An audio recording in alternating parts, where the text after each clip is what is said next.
Hi hello ನಮಸ್ಕಾರ. ನೀವು ನೋಡ್ತಾ ಇದ್ದೀರಾ ಸ್ಪೀಡ್ ನ್ಯೂಸ್ ಕನ್ನಡ. ನಾನು ಸುಷ್ಮಿತಾ ನಟರಾಜ್. ಎಲ್ಲಾ ಚಾನೆಲ್ಗಳಲ್ಲಿ ಇದೀಗ TRP ಅಲ್ಲಿ ನಂಬರ್ 1 ಪ್ಲೇಸ್ ಅಲ್ಲಿ ಇರೋದು ಕಲರ್ಸ್ ಕನ್ನಡ. ಈ ಕಲರ್ಸ್ ಕನ್ನಡ TRP ಅಲ್ಲಿ ನಂಬರ್ 1 ಪ್ಲೇಸ್ಗೆ ಬರೋಕೆ ರೀಸನ್ ಯಾವುದು ಅಂತ ನೋಡೋದಾದ್ರೆ ಅದು ಬಿಗ್ ಬಾಸ್ ಶೋ ಆಗಿರುತ್ತೆ. ಇಂತಹ ಶೋ ಇದೀಗ ಫಿನಾಲೆ ಹಂತದಲ್ಲಿ ಬಂದು ನಿಂತಿರುವಂಥದ್ದು. ಈಗಾಗಲೇ ಮನೆಯಲ್ಲಿ ಕೇವಲ ಉಳ್ಕೊಂಡಿರೋದು 6 ಮಂದಿ ಸ್ಪರ್ಧಿಗಳು ಮಾತ್ರ. ಈಗಾಗಲೇ ಕಳೆದ ವಾರ ನಡೆದಂತಹ ಪಂಚಾಯಿತಿಯಲ್ಲಿ ರಾಶಿಕಾ ಎಲಿಮಿನೇಟ್ ಆಗಿ ಮನೆಯಿಂದ ಆಚೆ ಹೋದ್ರು. ಅದೇ ರೀತಿಯಾಗಿ ಈ ವಾರ ಮನೆಯಲ್ಲಿ ಎಲ್ಲ ಸಂಭ್ರಮ ಸಡಗರದ ನಡುವೆ ಧ್ರುವಂತ್ ನಿನ್ನೆ ಮಿಡ್ ವೀಕ್ ಎಲಿಮಿನೇಷನ್ ಆಗಿ ಮನೆಯಿಂದ ಆಚೆ ಹೋಗಿದ್ದಾರೆ. ಆದ್ರೆ ಉಳ್ಕೊಂಡಿರುವಂತಹ 6 ಮಂದಿ ಸ್ಪರ್ಧಿ ಮನೆಯಲ್ಲಿ ಸಿಗ್ತಾ ಇರುವಂತಹ ಎಲ್ಲ ಆತಿಥ್ಯಗಳನ್ನ ಸ್ವೀಕರಿಸ್ತಾ ಇದ್ದಾರೆ. ಒಂದು ಕಡೆ ಬಿಗ್ ಬಾಸ್ ಅವರ ಆಸೆಗಳನ್ನ ಈಡೇರಿಸ್ತಾ ಇದ್ದಾರೆ, ಇನ್ನೊಂದು ಕಡೆ ಮನೆಗೆ ಸಾಕಷ್ಟು ಜನ ಫ್ಯಾನ್ಸ್ ಬರ್ತಾ ಇದ್ದಾರೆ. ಎಲ್ಲಾ ರೀತಿ ಸ್ಪೆಷಾಲಿಟೀಸ್ನ ಇದೀಗ ಉಳ್ಕೊಂಡಿರುವಂತಹ 6 ಮಂದಿ ಸ್ಪರ್ಧಿಗಳು ಅನುಭವಿಸ್ತಾ ಇದ್ದಾರೆ. ಆದ್ರೆ ಹೊರ್ಗಡೆ ಆಗಿರ್ಬೋದು, ಮನೇಲಾಗಿರ್ಬೋದು, ಎಲ್ಲಾ ಕಡೆ ಸೌಂಡ್ ಬರ್ತಾ ಇರೋದು ಕೇವಲ ಗಿಲ್ಲಿ ಹೆಸರು ಮಾತ್ರ. ಅದರಲ್ಲೂ ಗಿಲ್ಲಿ ಅಂದ್ರೆ ಎಲ್ರಿಗೂ ಸಹ ಫೇವ್ರೇಟ್ ಅಂತಾನೆ ಹೇಳ್ಬೋದು. ಹೊರ್ಗಡೆ ಗಿಲ್ಲಿಗೆ ಒಂದು ದೊಡ್ಡ ಫ್ಯಾನ್ ಬೇಸೇ ಇದೆ. ಇನ್ನು ಅಭಿಮಾನಿಗಳ ವರ್ಗನ ನೋಡಿದ್ರೆ ನೀವು ನಿಜಕ್ಕೂ ಒಂದ್ ಕಡೆ ಆಶ್ಚರ್ಯ ಪಡ್ತೀರಾ. ಯಾಕೆ ಅಂದ್ರೆ ಸಾಕಷ್ಟು ಅಭಿಮಾನಿಗಳು ಯಾವ್ಯಾವ ರೀತಿ ಅವರ ಅಭಿಮಾನವನ್ನ ತೋರಿಸ್ಕೊಂಡಿದ್ದಾರೆ ಅನ್ನೋದಕ್ಕೆ ಬಿಗ್ ಬಾಸ್ ಮನೆಗೆ ಒಬ್ಬ ಅಭಿಮಾನಿ ಬಂದಿದ್ದೇ ಸಾಕ್ಷಿಯಾಗುತ್ತೆ. ಅವನ ಕೈ ಮೇಲೆ ಗಿಲ್ಲಿ ಫುಲ್ ಫೋಟೋ ಏನಿದೆ ಅದನ್ನ ಟ್ಯಾಟೋ ಹಾಕ್ಸ್ಕೊಂಡು ಅವ್ರ ಹೆಸರು ಕೂಡ ಟ್ಯಾಟೋ ಹಾಕ್ಸ್ಕೊಂಡಿರ್ತಾರೆ. ಅದನ್ನ ಗಿಲ್ಲಿ ನೋಡ್ತಾರೆ, ಶಾಕ್ ಆಗ್ತಾರೆ. ಇವೆಲ್ಲವೂ ಸಹ ನಡೀತಾ ಇದೆ. ಇನ್ನು ಗಿಲ್ಲಿ ಬಗ್ಗೆ ಈಗಾಗಲೇ ಸಾಮಾಜಿಕ ಜಾಲತಾಣಗಳಲ್ಲಿ ಸಾಕಷ್ಟು ಮೀಮ್ಸ್ ಆಗಿರ್ಬೋದು, ಹಾಡುಗಳಾಗಿರ್ಬೋದು, ಎಲ್ಲವೂ ಸಹ ಹರಿದಾಡ್ತಾನೆ ಇದೆ. ಗಿಲ್ಲಿ ಒಂದು ಮಾತಾಡಿದ್ರೆ ಸಾಕು ಅದು ಇಲ್ಲಿ ಹಾಡಾಗೋದಂತೂ ಪಕ್ಕ. ಇನ್ನು ಅದೇ ರೀತಿಯಾಗಿ ಗಿಲ್ಲಿ ಹೆಸರಲ್ಲಿ ಎಷ್ಟೋ ಆಟೋಗಳು ತಮ್ಮ ಸೇವೆಯನ್ನ ಉಚಿತವಾಗಿ ಕೊಡ್ತೀವಿ ಅನ್ನುವಂತಹ ಡ್ರೈವರ್ಸ್ಗಳು ಇದೀಗ ಹೇಳ್ಕೊಂಡಿರುವಂಥದ್ದು. ಒಟ್ಟಾರೆ ಗಿಲ್ಲಿ ಕ್ರೇಜ್ ತುಂಬಾ ಜೋರಾಗೇ ಇದೆ. ಅಂದಾಗೆ ಗಿಲ್ಲಿ ಹೆಸರಲ್ಲಿ ಬಿರಿಯಾನಿ ಸಹ ಇದೆ ಎಂಬುದು ಯಾರಿಗಾದ್ರೂ ಗೊತ್ತಿತ್ತಾ? ಆದ್ರೆ ಇದು ಗಿಲ್ಲಿ ಬಿರಿಯಾನಿ ಸಿಗೋದು ಬೆಂಗಳೂರಲ್ಲಂತೂ ಅಲ್ಲ, ಬದಲಿಗೆ ಇದು ಚೆನ್ನೈನಲ್ಲಿ ಸಿಗ್ತಾ ಇದೆ. ಆದ್ರೆ ಬಿಗ್ ಬಾಸ್ ಗಿಲ್ಲಿಗೂ ಚೆನ್ನೈಯಲ್ಲಿರುವಂತಹ ಗಿಲ್ಲಿ ಬಿರಿಯಾನಿಗೂ ಸಂಬಂಧ ಏನು? ಯಾವುದೇ ರೀತಿ ಸಂಬಂಧ ಇಲ್ಲ. ಆದ್ರೆ ಆ ಬಿರಿಯಾನಿ ಜೊತೆಗೆ ಸೂಪರ್ ಸ್ಟಾರ್ ರಜನಿಕಾಂತ್ಗೆ ಒಂದು ನೇರವಾದ ಸಂಬಂಧ ಇದೆ. ಏನಿದು ಗಿಲ್ಲಿ ಬಿರಿಯಾನಿ? ಆ ಬಿರಿಯಾನಿಗೂ ಗಿಲ್ಲಿ ಅಂತ ಹೆಸರು ಬಂದಿದ್ದಕ್ಕೂ ಏನ್ ಕಾರಣ? ಈ ಗಿಲ್ಲಿ ಅಂತ ಹೆಸರು ಕೊಟ್ಟಿದ್ದಾದ್ರೂ ಯಾರು? ಇವೆಲ್ಲವನ್ನು ಸಹ ಹೇಳ್ತಾ ಹೋಗ್ತೀನಿ, ಕೇಳಿ. ಗಿಲ್ಲಿ ಬಿರಿಯಾನಿ ಎಂಬುದು ಚೆನ್ನೈನಲ್ಲಿ ಮಾತ್ರ ಸಿಗುವಂತಹ ಒಂದು ವಿಭಿನ್ನ ಬಗೆಯ ಬಿರಿಯಾನಿ. ಚೆನ್ನೈನ ತಾಜ್ ಕೋರ್ಮಂಡಲ್ನಲ್ಲಿ ಈ ಗಿಲ್ಲಿ ಬಿರಿಯಾನಿ ಸರ್ವ್ ಮಾಡಲಾಗುತ್ತೆ.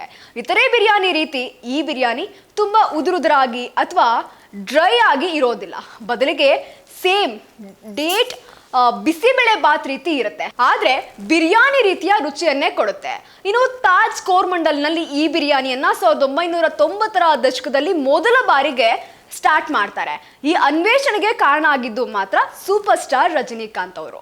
ತಾಜ್ನಲ್ಲಿ ಆಗ ಶೆಫ್ ಆಗಿದ್ದಂತಹ ರಾಮ್ ಮೋಹನ್ ಎಂಬುವರು ರಜನಿಕಾಂತ್ ಅವರಿಗೆ ಈ ಗಿಲ್ಲಿ ಬಿರಿಯಾನಿಯನ್ನ ಮಾಡುವಂತೆ ಹೇಳಿರ್ತಾರೆ. ಅವರೇ ಹೇಳಿಕೊಂಡಿರುವಂತೆ ರಜನಿಕಾಂತ್ ಅವರು ಆಗ ತಾಜ್ ಕೋರ್ಮಂಡಲ್ಗೆ ಬಹಳ ಅತಿಯಾಗಿ ಬರ್ತಾ ಇದ್ರು. ವಿಶೇಷವಾಗಿ ಅವರು ರಾತ್ರಿಯ ಊಟವನ್ನ ಇದೇ ಹೋಟೆಲ್ನಲ್ಲೂ ಸಹ ಮಾಡ್ತಾ ಇದ್ರು. ರಜನಿಕಾಂತ್ ಅಲ್ಲಿ ಹೋದಾಗೆಲ್ಲ ಸಾಮಾನ್ಯವಾಗಿ ಪೂರಿ ಮತ್ತೆ ಅದರ ಜೊತೆಗೆ ಚಿಕನ್ ಅಥವಾ ಮಟನ್ ಗ್ರೇವಿಯನ್ನ ತಿಂತಾ ಇದ್ರಂತೆ. ಆದ್ರೆ ಒಂದು ದಿನ ರಾತ್ರಿ ತುಂಬಾ ತಡ ಆಗಿರುತ್ತೆ. ಆದ್ರೆ ಎಷ್ಟು ಸಮಯ ಅಂತ ನೋಡೋದಾದ್ರೆ 1 ಗಂಟೆ. ಈ ಸಮಯದಲ್ಲಿ ರಜನಿಕಾಂತ್ ಅವರು ನನಗೆ ಬಿರಿಯಾನಿ ಬೇಕು ಅಂತ ಅನ್ನಿಸ್ತಾ ಇದೆ, ನನಗೆ ಬಿರಿಯಾನಿ ತಿನ್ಬೇಕು ಅಂತ ಮನ್ಸಾಗ್ತಾ ಇದೆ ಅಂತ ಶೆಫ್ ರಾಮ್ ಮೋಹನ್ ಅವ್ರ ಹತ್ರ ಹೇಳ್ಕೊತಾರೆ. ಆದ್ರೆ ಬಿರಿಯಾನಿ ಹೆವಿ ಆಗಿರೋದ್ರಿಂದ ಅದು ಬೇಡ, ತಡರಾತ್ರಿ ತಿಂತಾ ಇರೋದ್ರಿಂದ ಅದು ಸುಲಭವಾಗಿ ಜೀರ್ಣ ಆಗೋದ್ರಿಲ್ಲ, ತುಂಬಾ ಸುಲಭವಾಗಿ ಜೀರ್ಣ ಆಗುವಂತಹ ಬಿರಿಯಾನಿನ ಮಾಡ್ಕೊಂಡು ಬಾ ಅಂತ ರಜನಿಕಾಂತ್ ಅವರು ಆರ್ಡರ್ ಮಾಡ್ತಾರೆ. ಆಗ ಶೆಫ್ ರಾಮ್ ಮೋಹನ್ ಅವರು ಇದೊಂದು ಸವಾಲಾಗೆ ಪರಿಣಮಿಸಿರುತ್ತೆ. ಯಾಕೆ ಅಂದ್ರೆ ಯಾವುದೇ ಒಬ್ಬ ಶೆಫ್ಗೆ ಬಿರಿಯಾನಿನ ಮಾಡೋದು ನಾರ್ಮಲ್ ಆಗಿ ರೈಸ್ ಹಾಕ್ತಾರೆ, ಅದು ರೈಸ್ ಆಗಿರೋದ್ರಿಂದ ರಾತ್ರಿ ಹೊತ್ತು ಜೀರ್ಣ ಆಗಲ್ಲ. ಇಲ್ಲಿ ನೋಡಿದ್ರೆ ರಜನಿಕಾಂತ್ ಅವರು ನನಗೆ ಅದು ಸುಲಭವಾಗಿ ಜೀರ್ಣ ಆಗಬೇಕು, ಅದೇ ರೀತಿ ಬಿರಿಯಾನಿ ಬೇಕು ಅಂತ ಬೇರೆ ಕೇಳಿದ್ದಾರೆ.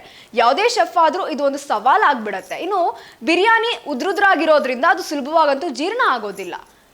ಆ ಥರ ಥಿಂಕ್ ಮಾಡಿದಂತಹ ಶೆಫ್ ಏನಿದ್ದಾರೆ ಅದನ್ನ ಬಿರಿಯಾನಿನ ಒಂದು ಖಾರವಿಲ್ಲದ ಮಟನ್ ಗ್ರೇವಿಯನ್ನ ಬೆರೆಸಿ ಅದನ್ನ ಸ್ಟೀಮ್ ಮಾಡಿರ್ತಾರೆ. ಅದನ್ನ ರಜನಿಕಾಂತ್ ಅವ್ರಿಗೆ ಸರ್ವ್ ಮಾಡಿದಾಗ ರಜನಿಕಾಂತ್ ಅವರು ಸಿಕ್ಕಾಪಟ್ಟೆ ಇಷ್ಟಪಟ್ಟು ತಿಂದಿರ್ತಾರೆ. ಅದು ಬಹಳ ರಜನಿಕಾಂತ್ಗೆ ಇಡ್ಸು ಸಹ ಇರುತ್ತೆ. ಬಳಿಕ ರಜನಿಕಾಂತ್ ಅವರು ಬಂದಾಗೆಲ್ಲ ಅದೇ ಬಿರಿಯಾನಿನ ಕೇಳಿ ಮಾಡಿಸ್ಕೊಂಡು ತಿಂತಾ ಇದ್ರಂತೆ. ಆ ಬಳಿಕ ಅವರ ಗೆಳೆಯರಿಗೂ ಸಹ ಇಡಿಸಿ ಅದನ್ನ ತಿಂತಾ ಇದ್ರಂತೆ. ಇನ್ನು ಇದನ್ನ ಎಲ್ಲರಿಗೂ ಸಹ ಇಡ್ಸೋಕೆ ಸ್ಟಾರ್ಟ್ ಆದ್ಮೇಲೆ ತಾಜ್ ಅಲ್ಲಿ ಮೆನೋಗೂ ಸಹ ಸೇರಿಸ್ತಾರೆ. ಅಂದಾಗೆ ಆ ಬಿರಿಯಾನಿಗೂ ಗಿಲ್ಲಿ ಅಂತ ಹೆಸರು ಬಂದಿದ್ದು ಸ್ವಲ್ಪ ವಿಚಿತ್ರನೇ. ಆದ್ರೂ 30 ವರ್ಷಗಳಿಂದ ತಾಜ್ ಕೋರ್ಮಂಡಲ್ನಲ್ಲಿ ಗಿಲ್ಲಿ ಬಿರಿಯಾನಿ ಸರ್ವ್ ಆಗ್ತಾನೆ ಇದೆ. ಈಗ ಒಂದು ಪ್ಲೇಟ್ ಗಿಲ್ಲಿ ಬಿರಿಯಾನಿಗೆ ಎಷ್ಟು ಬೆಲೆ ಅಂತ ನೋಡೋದಾದ್ರೆ 1300 ರೂಪಾಯಿವರೆಗೂ ಇದೆ. ಇನ್ನು ಈ ರೀತಿ ಗಿಲ್ಲಿ ಹೆಸರು ಬೆಂಗಳೂರಿಂದ ಚೆನ್ನೈವರೆಗೂ ಹೋಗಿ ಮುಟ್ಟಿದೆ. ಒಟ್ನಲ್ಲಿ ರಜನಿಕಾಂತ್ ಸರ್ ಜೊತೆ ಈಗಾಗಲೇ ಗಿಲ್ಲಿ ಹೆಸರು ಸಾಕಷ್ಟು ಸೌಂಡ್ ಮಾಡಿತ್ತು. ಅದೇ ರೀತಿಯಾಗಿ ಮತ್ತೊಮ್ಮೆ ರಜನಿಕಾಂತ್ ಅವರೇ ಗಿಲ್ಲಿ ಹೆಸರನ್ನ ಚೆನ್ನೈವರೆಗೂ ಕರ್ಕೊಂಡೋಗಿ ಮುಟ್ಸೋ ತರ ಮಾಡಿರುವಂಥದ್ದು. ಅದು ಇವಾಗಲ್ಲ, ತುಂಬಾ ಹಿಂದೆನೆ ಮಾಡಿದ್ರೆ. ಆದ್ರಿಂದ ರಜನಿಕಾಂತ್ ಮತ್ತೆ ಗಿಲ್ಲಿ ಹೆಸರು ಮತ್ತೆ ಸೇರ್ಕೊಂಡು ಬರ್ತಾನೆ ಇರುವಂಥದ್ದು. ಇನ್ನು ಇದಾಗಿತ್ತು ಈ ಕ್ಷಣದ ಸುದ್ದಿ. ಮತ್ತಷ್ಟು ಅಪ್ಡೇಟ್ಸ್ಗಾಗಿ ನೀವು ನೋಡ್ತಾ ಇರಿ ಸ್ಪೀಡ್ ನ್ಯೂಸ್ ಕನ್ನಡ.